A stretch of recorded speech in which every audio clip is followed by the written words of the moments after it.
In the last lecture, we looked at the importance of precursor method. As I emphasized in the last lecture, precursors are a very convenient route and wet chemical route to prepare complex metal oxides. So you start in solution, but you end up with a crystalline solid where the atoms and the anions take their position in the right symmetry. So this involves both kinematic approach as well as thermodynamic approach. In precursor method, I distinguish between solid solution precursors and simple precursors. Today, before I discuss more with the simple precursors, I just want to touch one more example to refresh our idea about solid solution precursor. Just to recap what is the importance of it, and then we will look more into the simple precursor routes. And this is the precursor wheel as I put it in simple form. A lot of precursors can be used to bring about the metal oxide formation, but one route is a solid solution precursor route, another route is simple precursor route. So just one more example on solid solution precursors. We can think about zinc magnesium oxygen system using the same concept of isostructural quinoline complexes.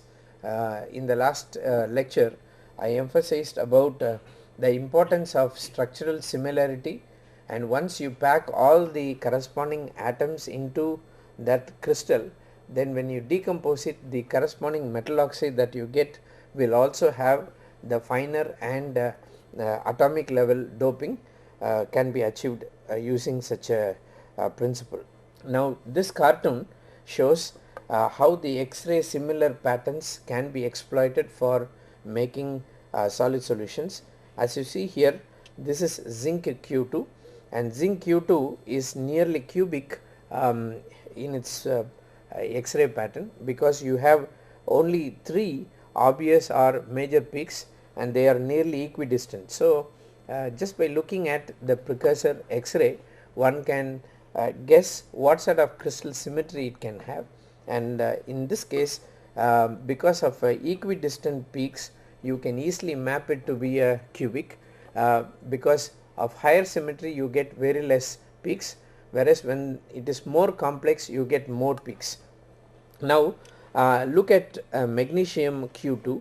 If you take magnesium Q2, again there is a similarity between Zn-Q2 and magnesium Q2, and therefore this gives us a privilege to dope magnesium and zinc together. So the next solid 3 solid solutions are with varying percentage of magnesium from 5 to 15%. So you can keep varying it, and as you see here, all these precursors are having this low degree reflections or low reflections at around 7 degrees. So once you ensure that such a solid solution precursor is made, then you can try to look at the possibility of converting this into the corresponding oxide. The values, the major peaks are all listed here. As you can see, they are all closely matching, therefore we can say that they resemble the same crystal symmetry. And if you take the precursor itself, they are highly photoluminescent, especially zinc Q2. Therefore when you put magnesium Q2, you can try to see whether there is any systematicity with the doping concentration of magnesium, and as you would see here very clearly, this is the expanded version of this region. Just to highlight that as you dope magnesium in zinc Q2, you can see the peak maxima is shifting towards the blue region, which you would expect because magnesium has a different size, and it is also showing emission near to bluish green. So you can take clue from PL that magnesium is indeed getting doped. That's why you see the peak shift. And if you look at the thermogravimetry, it gives you idea about how you can translate this phenolene to oxide by taking magnesium Q2 and zinc Q2. If you look at the thermogravimetry, zinc Q2 is decomposing somewhere around 450 degree C, whereas magnesium Q2 is decomposing around 550 degree C. So you need to have some idea about how the precursors decompose on their own. By just having an idea of zinc Q2, suppose you are decomposing the precursors at 500, what it means is you are going to have an incomplete decomposition. Therefore, analysis of thermogravimetric traces is very important. And as you would see here, the DSC plot is clearly showing the dehydration step and the decomposition step and melting before decomposition, all are prominent, and this gives an idea how we can translate it into the oxide. And this particular X-ray diffractogram shows how zinc oxide with magnesium oxide can be ably substituted, and as you would see here, up to 15% there are no traces of any peak of magnesium that is coming here, which means absolutely magnesium is going into the zinc lattice, zinc oxide lattice. Therefore you can say that magnesium is getting substituted and it is not a phase separation. So this is a very useful way that you can try to dope magnesium into zinc oxide, and the absorbance spectra also clearly shows that there is a blue shifted absorbance, and as you would see, zinc oxide is absorbing, which is denoted by this curve, and there is a shift towards the blue with the periodic doping of magnesium. And since magnesium oxide is a high band gap material, magnesium oxide itself would come somewhere around here, and therefore progressively you can see the bandage is shifting towards the blue region. But what we have to understand, the PL emission doesn't seem to really give the necessary feature that we look for. For example, zinc oxide is showing this band to band emission which is very useful and which is very conclusive of zinc oxide particles. They show a very small gap, small peak, and then a very broad peak around 500. This is due to defect chemistry, and as a result we can see, irrespective of magnesium oxide doping, the defect induced emission is much more compared to band emission. So we may be able to prepare at low temperature, we may be able to prepare the same thing using a novel method, but what is important to understand is how we can get this surface free defects, and that is very critical. So just a mere consolation of a low temperature synthesis or a solid solution approach does not guarantee the end product what you desire. It may be compositionally good, but then there are defects which are intricate with the precursor model. So this we need to bear in mind. And when we come to simple precursors, we are now going to talk about several combinations. We can talk about nitrates, hydroxides, acetates, or even chlorides. All substituent metals. For example, if I take metal 1 and metal 2 corresponding nitrates, I expect those to blend together so that I can get the resulting oxide by decomposing it. But there are some nitrates which have a very clear crystal symmetry, therefore one can go for such match also. And these are more or less hygroscopic, that's why I grouped these together, hygroscopic. And because nitrates, hydroxides and acetates sometimes are hygroscopic, even chlorides we can add here, and because of that the use of nitrate precursor or chloride precursors are very much restricted, because if you are going to bring two metal salts, then hygroscopic ones will react. As a result, you won't get a perfect control over the stoichiometry, whereas carbonates and oxalates or mostly they are air stable, and as a result it is better for us to use oxalates or carbonates as precursors, because even when you try to weigh those starting materials, you can precisely weigh that, therefore the error involved in your stoichiometry will be very less. And thirdly, the most used among precursors is salt gel precursors. I will come to this shortly from now. Salt gel precursors are mostly alkoxides. When you treat any metal with the alcohol, then you can get a metal alkoxide, and therefore that is largely used. But as the name itself suggests, there is a phase where you get a sol phase, and then you progressively take it to a gel phase, and then it brings about a metal oxygen framework which will serve as a good precursor for getting metal oxide. So I am going to take you through all these three examples with several approaches. So in the next few slides I will give a representative idea of how these simple precursors can be used. First one, as an example, I want to quote how zinc oxide can be made. Zinc oxide is not only used in classical electrical conductivity or sensor applications of UV radiation, it is also used in variety of other applications. Therefore there are, for some applications you need a very stringent control on the stoichiometry or purity. There are certain applications where you really don't need such phase purity. For example, if you are looking at fastening the color for any equipment's sports application, zinc oxide is used because in all these polymers you need to put the zinc oxide to filter or to absorb the UV radiation, so that the coatings or the coloring agents that are added are not degraded. So to fasten the color, zinc oxide is used as a pigment. In cosmetics it is used as a base, because you can make very fine zinc oxide and it is non-toxic. And in ceramics you can use it.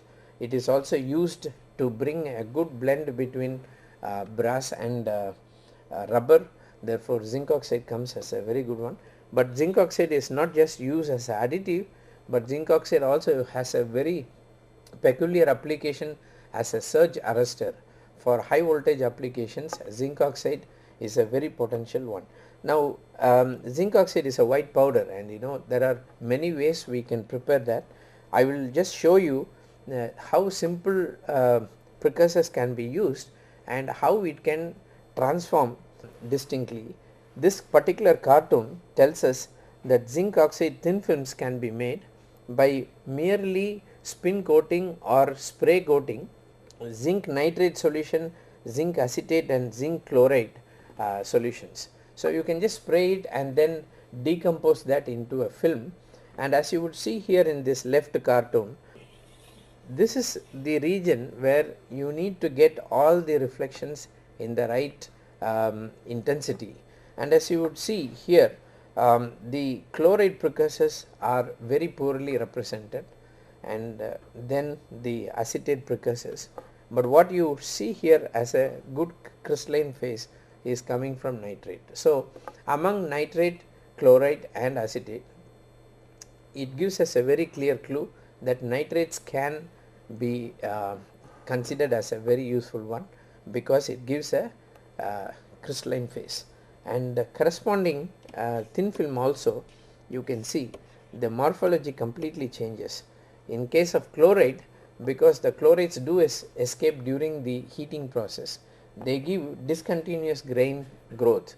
Therefore you don't see any grain growth which is continuous, and although the morphology looks attractive, but electrical continuity is missing between the grains, and therefore this particular film might lack percolation. And in the case of chloride based ones, you see lot of segregations or larger particles which are crystallizing. So this is not a smooth growth. Comparatively, nitrate appears to be much better, but then there are also a lot of voids, and the the films are not very smooth. So precursors can be used, but then we should have in mind the limitation that comes along with every precursor. But all these precursors can be decomposed in less than 300 degrees centigrade. And if you look at these films, their transmittance, technically the transmittance has to be somewhere around 90%. So you would expect a fall like this for your absorbance spectra, or in most cases using PLD or the MBE method, you can get a transmittance up to 80%. But using these precursors, you can see that the transmittance is going down very abruptly, and therefore the quality of these films are not very resolved as in the case of PLD. However, when you look at the band gap clearly shows that it corresponds to 3.3. So for electrical resistivity purpose, all the films seem to match with the desired values, whereas for photonic application or for other applications which are critical with the microstructure, we seem to see a very inferior film. Let's take another example of garnets. Garnets are those which have A3B5O12 sort of a stoichiometry, and these are all garnet crystals naturally occurring. For example, this is nothing but YIG crystals which occur in nature, and to make such crystals or powders, it's very difficult because it involves very stringent thermodynamic requirements. So how do we achieve that? For example, case of YIG, which is iron garnet, this has very wide range of applications including microwave, optical, magneto-optical applications, and also in non-linear optic applications it has been used. Now how do we do that? One example is using a citrate nitrate gel, because when you try to deposit such layered structure with complex stoichiometry, it is always important to go for a slower method rather than a rapid method, because you can get a much more stoichiometrically stringent or controlled stoichiometry in the final oxide.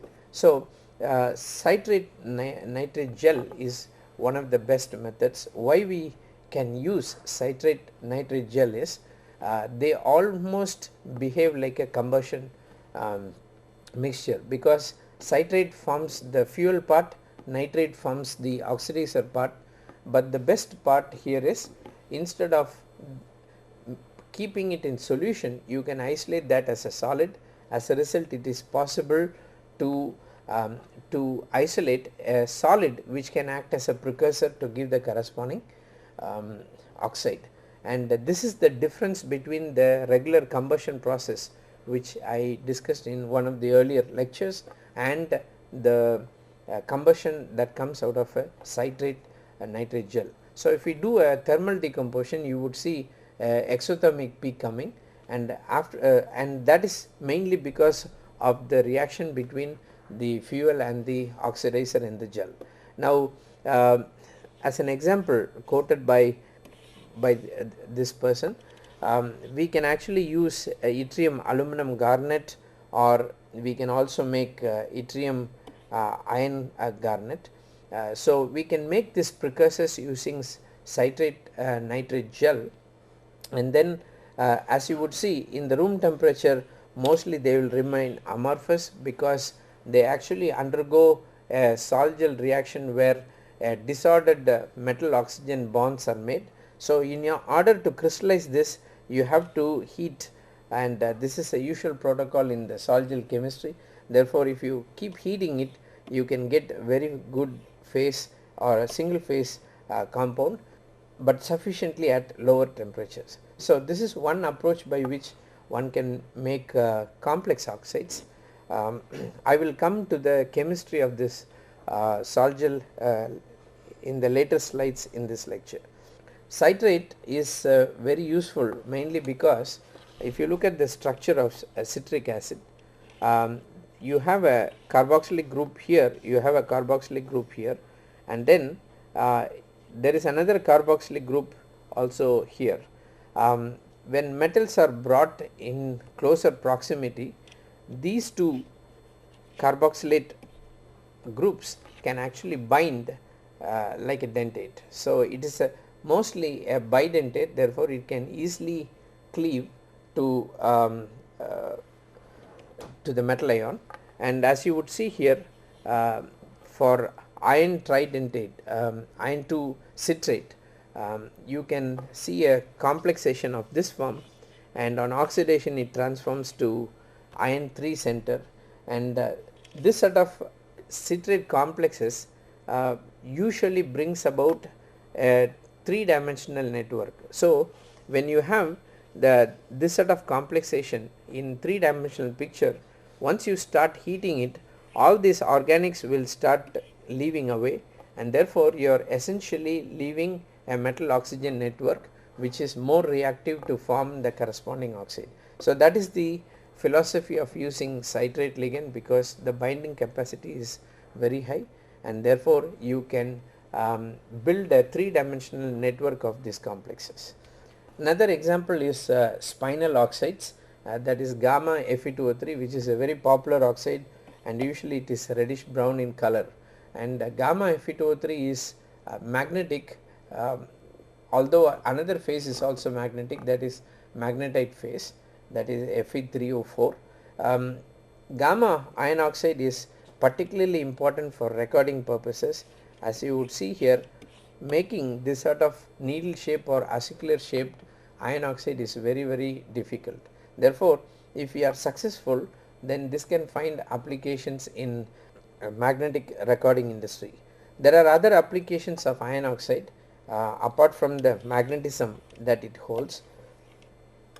It is used in several industries, mostly as pigment also, but I will just highlight how simple precursor route can be used for making these compounds. For example, a series of compounds have been reported by Wernicke group, and this one is ferrous fumarato hydrogenate. In other words, use fumaric acid and make complex which will readily form, and you can remove the water of crystallization with the hydrogen of crystallization, and that's what you call it as ferrous fumarato hydrogenate. And similarly you can use succinic acid or maleic acid, and you can form a series of hydrogen precursors. What is the use?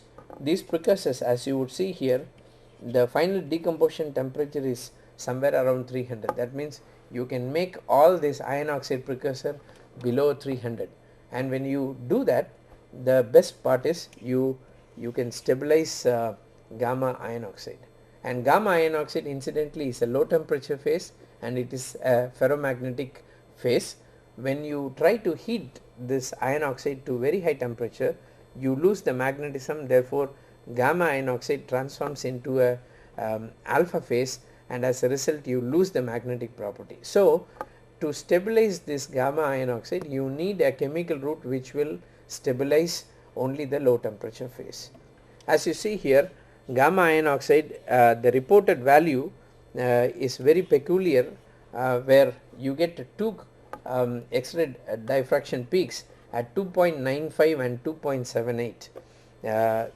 It can also be in cubic phase, where it is again 2.95 and 2.78, but a closely related iron oxide peak is nothing but Fe3O4, but Fe3O4 almost has the same reflection as that of gamma Fe2O3. Only thing, one peak would miss here, and this is the only peak that distinguishes between Fe3O4 and gamma Fe2O3.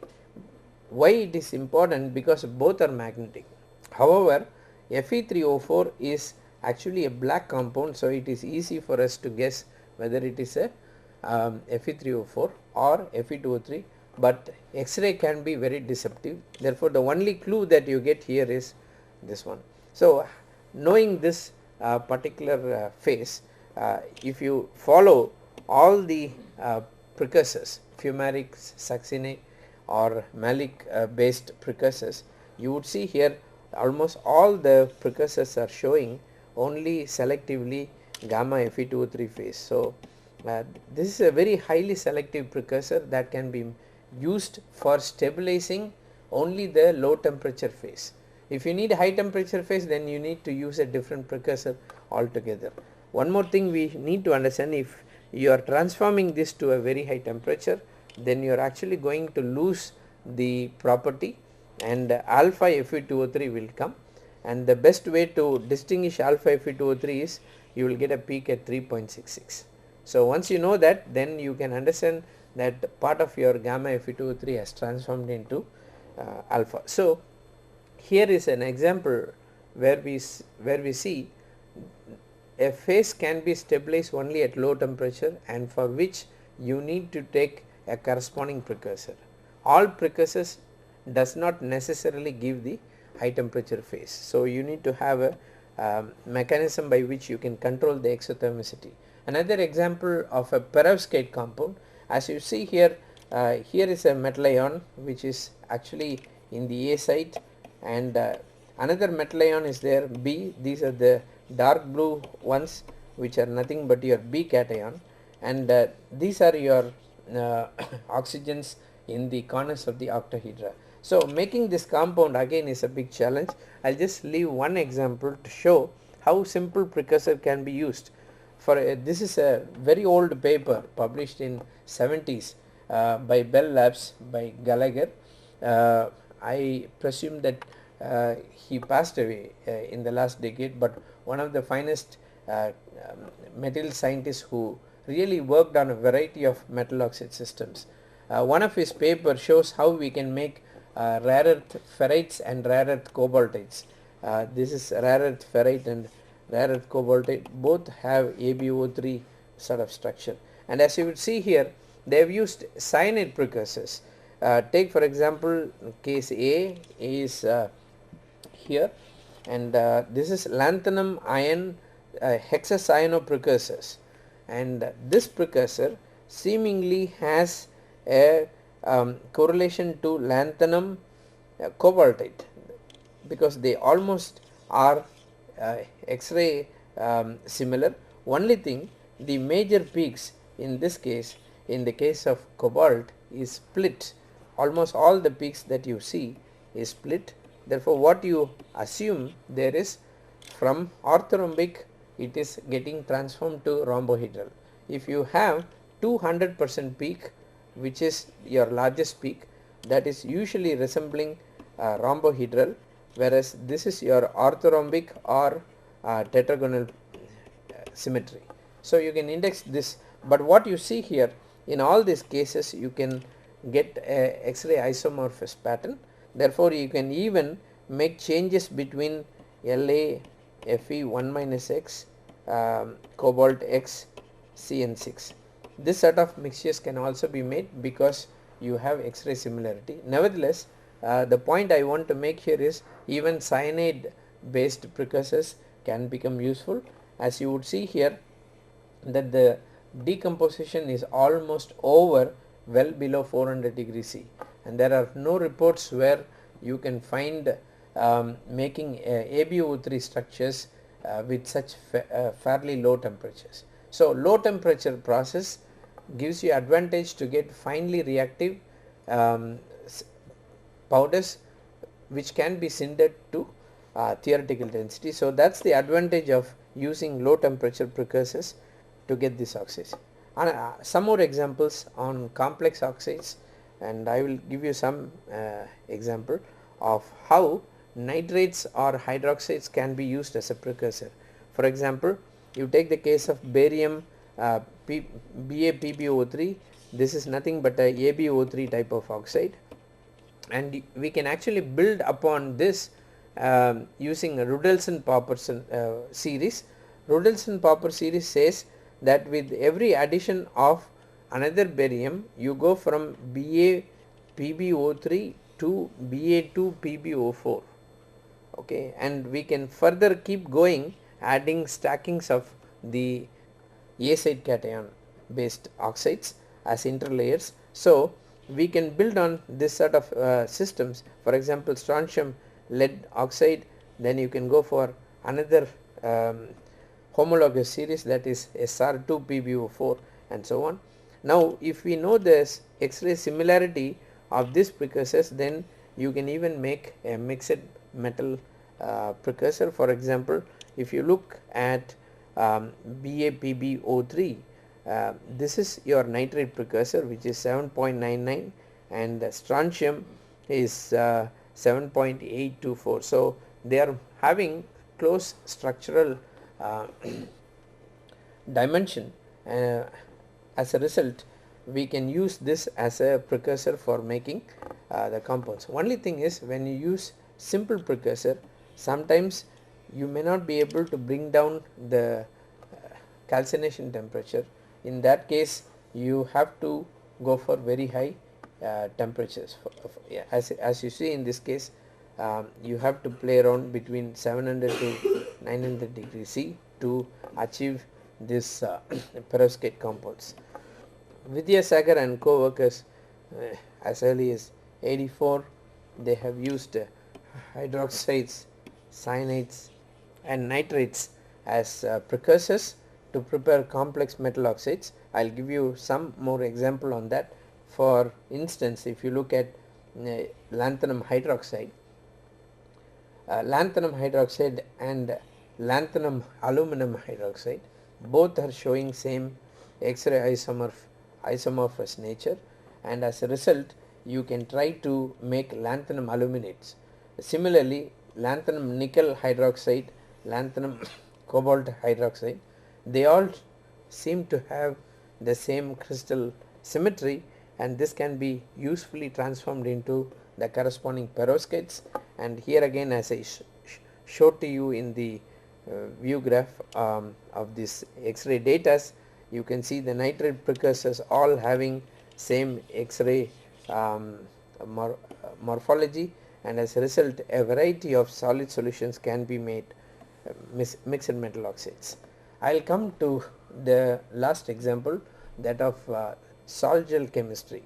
Of all the precursors, sol-gel chemistry is still thriving, mainly because although the cost and the stringent requirements for sol-gel processing is not that simple, and it often involves expensive starting materials, yet sol-gel precursors give a lot of advantage.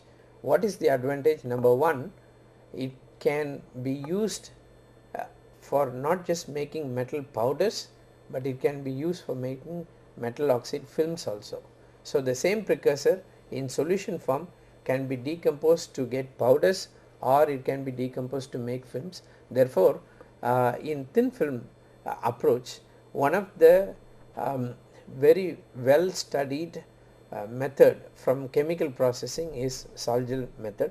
Therefore, it is better to understand a little bit on how the sol-gel processing works. Let's look at the definition of what it is. An increasingly popular method for producing ceramic powders is sol-gel processing. Stable dispersions or sols of small particles are formed from precursor chemicals such as metal alkoxides or other metal organics by partial evaporation of the liquid or addition of a suitable initiator. A polymer like three-dimensional bonding takes place within the sol to form a gelatinous network or gel, and the gel can be dehydrated and calcined to get an intimately mixed ceramic powder. So this is nearly a three-step process where you have sol formation, then you gel it, and the gel builds up a three-dimensional network. On decomposition gives a metal oxide. Sol-gel route usually can be scalable. We can go for bulk quantities. As a result, this particular cartoon shows how even in a factory or R&D center you can do the scale up, and as you see here, these are all the setup for sol-gel process, and it is possible for us to get even kilogram quantities. So lab scale process, but it can be translated into a lot, a industrial scalable process. The step that is involved in sol-gel processing, as I told you, it's a 3-step process. First is taking the corresponding metal oxide in a solvent and hydrolyzing this metal alkoxide to get metal hydroxide, and this metal hydroxide actually will be a gelatinous precipitate which has to be gelated, which means by careful removing of this water molecules it is possible for us to gel it, and this gelation sometimes can take even days, and therefore you got to be very patient with this gelation process. And when the gelation occurs, there is a network that is getting formed, which is usually a 3-dimensional network, and on carefully removing the solvent, then you can actually get the hydroxide particles, and heating that further you will get nanocrystalline oxides. So if you are looking for very finely divided oxides and of controlled morphology, then sol-gel process is a very good approach. In the next few slides we will see some examples of how we can make such sol-gel derived powders and films. So in the next slide we see several products can be made, metal oxides like zirconia, copper oxide, titania, and as you see here a range of compounds can be made, and one of the specialities of this compounds are you can actually control the size such a way to make circular disc for other applications can also be worked out. Therefore it is very important when we try to transcend from a powder to other forms, we need to know whether we have a finer control on the size dispersion. One of the chief advantage of sol-gel process is you can control the size so much so that they will be nearly mono size, and as a result sintering of this kind of compounds to make as disc for other applications becomes very useful. In the other precursor cases, sometimes the size distribution of the metal oxide particles are very less, and as a result it is not easy to make such compacts, and therefore sol-gel is still being used in industries to make targets. These are targets could be used for sputtering or for pulse laser deposition or for MB sort of applications, and sol-gel is still considered to be the most popular method by which mono-sized oxide particles can be made. So with this reference to its application, let's see some examples of non-aqueous routes to metal oxide nanoparticles using sol-gel. Why we are talking about non-aqueous? Because once you do it in solution route which involves water, then sometimes the end product can have influence because of the water content. Therefore if you can totally make it organic, it is much more a refined technique than using aqueous route to get these powders. So aqueous sol-gel chemistry is usually making a molecular precursor, and then you try to use reagents to polymerize it and then get the metal oxide network, and molecular precursors are mainly metal organic compounds or they are inorganic salts.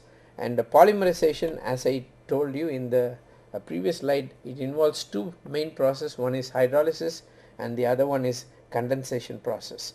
Examples of hydrolysis: you take alkoxide and you hydrolyze, you get metal hydroxide. Metal hydroxide on condensation, actually it involves a elimination of a water molecule, therefore you will get a metal oxygen framework, and that you can build it for making it into a bulk form. Why non-aqueous reagents or reaction is advantageous? Because in the case of aqueous sol-gel procedures you have problem with fast hydrolysis, and sometimes they are very much dependent on pH and the rate of oxidation, concentration of anions. All this matters in aqueous chemistry. Therefore if you use a non-aqueous method for sol-gel preparation, it will be much more viable. And last of it, as I mentioned to you earlier, surface absorbed water has a significant role on the oxide properties. Therefore, it is better to deal with the non-aqueous protocol. Non-aqueous sol-gel procedures, they can actually overcome several of these disadvantages. For example, what set of techniques can we use, or combinations we can use? We can actually use a metal alkoxide and think of a ether elimination. If we can do a ether elimination, then we can build a metal oxygen framework, or we can try to look for a ester elimination, and in such a case you can actually get a metal oxygen framework of this kind. Or we can go for metal oxide and metal halide under alkyl halide elimination. So we can try to distinctly eliminate this, again get the metal oxygen framework. So without water, we can without hydrolysis step, we can go for this elimination reactions, and we can still bring about the same final product. Alkyl halide was actually reported very early as 1951, and where they have used silicon tetrachloride and treated with phenyl ethanol, you can get the silica framework. This was one of the best examples of sol-gel process which was reported, and this was picked up in late 70s and 80s. Sol-gel became a very good method for making metal oxygen framework or porous metal oxides. This was the first report of a silica gel formation, and then we can actually think of making several nanoparticles with different approaches. One is Titania nanoparticles. As you would see here, the nanoparticles are nearly monodisperse and of very fine structure, and you can also see the lattice fringes of each titania particle, and the broadening of this X-ray clearly shows that they are nano sized in nature. How do we do that? Take titanium chloride. It is very important. These are very reactive, therefore it has to be done in inert atmosphere. If you just expose titanium chloride in air, it will immediately convert into titania sol. So titanium tetrachloride and titanium propoxide, if you try to do that, then you can get a alkyl halide elimination. All you get straight away is titania, and those are very finely divided. So this is one way that we can prepare a titanium nanoparticle using a non-aqueous sol-gel route. Similarly, we can actually take other organic compounds like metal kupferon complexes of iron, copper and manganese, and then try to do a sol-gel approach. You can see here cuprous oxides can be made, manganese Mn3O4, gamma Fe2O3, all this can be made, but in this case we are not actually using ROH. So sol-gel method doesn't necessarily demand a metal alkoxide. You can also start with any other organic precursor. Zinc oxide nanoparticles can also be made using sol-gel route, and in this case you can actually take diethyl zinc. This is ZnEt twice, and try to react it with topo, which is a solvent, and then one can get zinc oxide nanoparticles with very good crystallinity. So this is another approach by which zinc oxide can be made. Again, zirconia, this is a very useful high temperature material. How do we make zirconia? Take zirconyl isopropoxide and zirconyl chloride. If we try to add this, again you get the alkyl halide elimination, and straight away you can make zirconia. As you would see here, each of this is a zirconia particle, and they are almost monosize. So if you look at the histogram of this, you would see a very narrow distribution of the particle size. So in a very selective way, circular with circular morphology, you can get zirconia nanoparticle. And not only that, if you look carefully at the X-ray, zirconia shows a cubic phase. It is very important to stabilize a cubic phase zirconia under these conditions. Therefore This is one of a very proven method by which you can make zirconia nanoparticles. But only thing, the handling becomes a problem. As I told you, all these are very expensive precursors. But if you are looking for monocyte dispersions, then you have to use costly chemicals. Okay, so that is the stringent requirement in sol-gel route. Again, titania nanoparticles, the methodology is the same. Use titanium chloride and titanium isopropoxide. You can see this sort of rod shaped nanoparticles are formed, and these are actually formed with different temperature and gelation. The gelling time is a kinematic growth approach, and therefore you can actually restrict the gel formation over a period of time, and depending on the gel formation you can actually determine the length and breadth of your nanorods. Therefore this aging, gel aging, is very important while you transform it into an oxide. So synthesis of perovskites and related materials, in general the synthesis protocol is all procedures are to be carried out in glove box. So this is one stringent problem, and we can actually try to make other combinations like making lithium oxide or other perovskites. We can follow a general protocol where we can mix metal with benzyl alcohol and then react it with this sort of propoxides to get mixed metal oxides. And how do we do that? If you are wanting to control the size and shape of these crystals, general procedure that is suggested is to put it in an autoclave and heat it.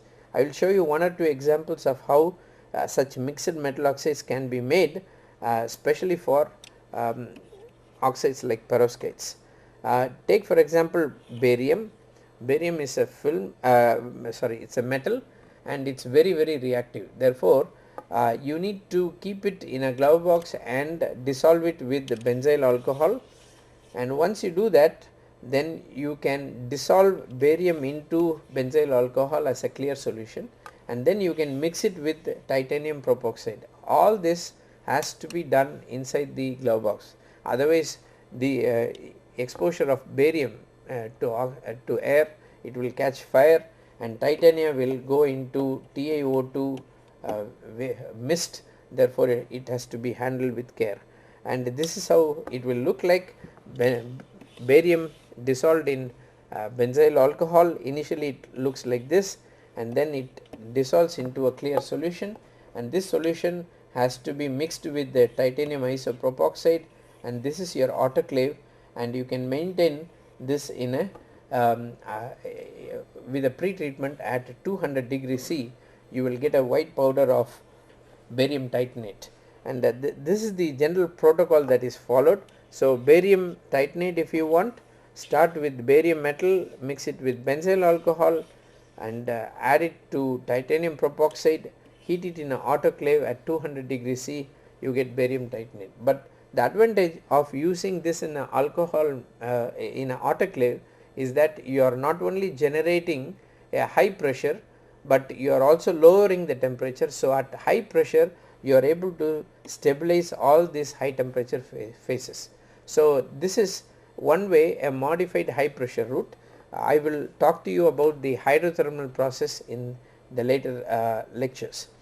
Similarly, if you want strontium titanate, you have to start with strontium and barium strontium mixed titanates, you can do that, and again lithium niobate, then you start with lithium and you can try to take the corresponding alkoxide. So this is one way you can try to make these compounds.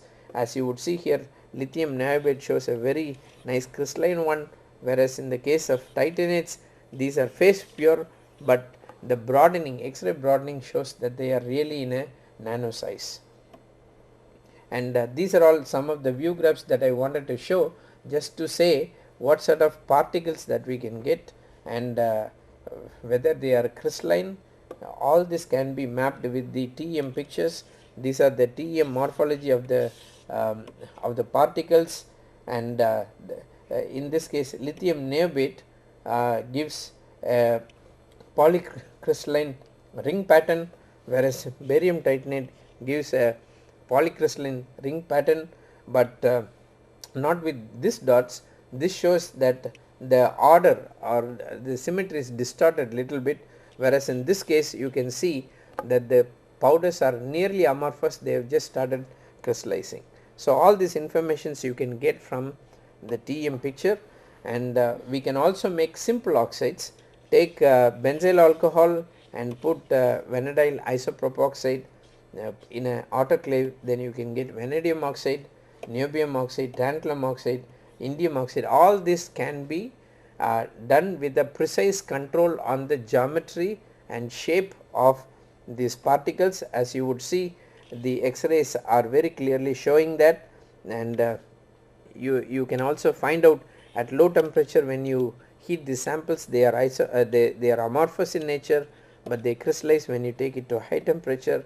These are the TEM characterization results, which shows that salt gel process has a size and shape control.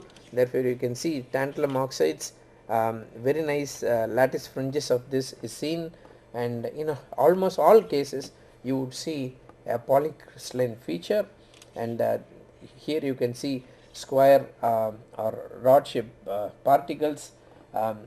Here again V2O3 particles are agglomerated, and similarly we can show tin oxide, tin indium oxide, and nice indium oxide particles can be formed using TEM. So in brief, salt gel process can be a very useful method for precursors. These systems bear a very high potential for making high purity metal oxides via soft chemistry route, and therefore among the precursor routes, salt gel precursor route is one of the very coveted and more used method. The reactions are simple, easy to scale up, and they form highly crystalline nanopowders. Nanoparticles in form of powders are highly desired for applications. As a result, salt gel can be used for scaling up operations. To sum up on these two lectures on precursors, I just want to make two comments. One is precursor routes therefore range from simple to complex mechanism and procedures. So as you saw, examples of simple precursors like nitrates, hydroxides, some of these can have X-ray similarity. We can widen the scope of solid solutions, but usually they are cheaper, and therefore you can try to make the corresponding oxides at a fairly low temperature. But when you look for high purity and mono size and lot of other stringent requirement on your final products, you need to go for sophisticated methods. But there are give and take in each approach. So there are certain things that the salt gel chemistry approach lacks, which you can take it from simple precursor routes. And as I told you, solid solution precursor route is one of the other approach which really stands off, but then there again there may be compromise in the issue of the final properties. So precursor routes can give us a lot of dimension to making new metal oxides. There may be some phases which may not be known, but precursor routes can help us understand and help us synthesize such new stoichiometries or new phases, mainly because what is achieved at high temperature can be realized at low temperature. As a result, it provides a new pathway to stabilize metastable phases also. So we need to take all these issues into consideration when we try to look at making new stoichiometries and new metal oxide combinations.